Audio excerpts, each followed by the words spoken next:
السلام عليكم ورحمة الله وبركاته. ازيكم عاملين ايه؟ يا رب تكونوا بخير. قبل اي حاجة متنسوش تصلوا على النبي وتعملوا لايك وشير وسبسكرايب للقناة وتفعيلوا الجرس عشان يوصلكم كل جديد. عنوان القصة النهاردة يا جماعة من تحت السرير. كنت نايم لوحدي في البيت وفجأة النور قطع عليا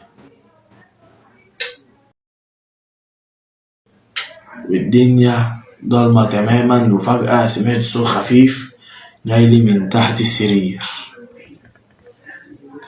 وفي الأول تجاهلت الموضوع وقلت يمكن تكون قطة، لكن الصوت رجع تاني بأوضح وبتقولي تعالى بص أنا تحت السرير.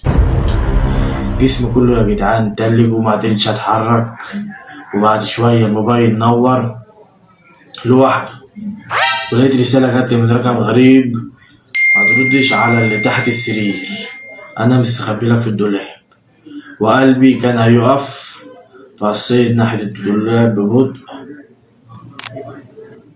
وفجأة باب الدولاب بيتحرك لوحده وفي صوت جوه نفس الصوت اللي كان تحت السرير. وهو شاف الرسالة في نفس اللحظة، وإيدي حسيت إن حد ماسكها وبيشدني لتحت السرير.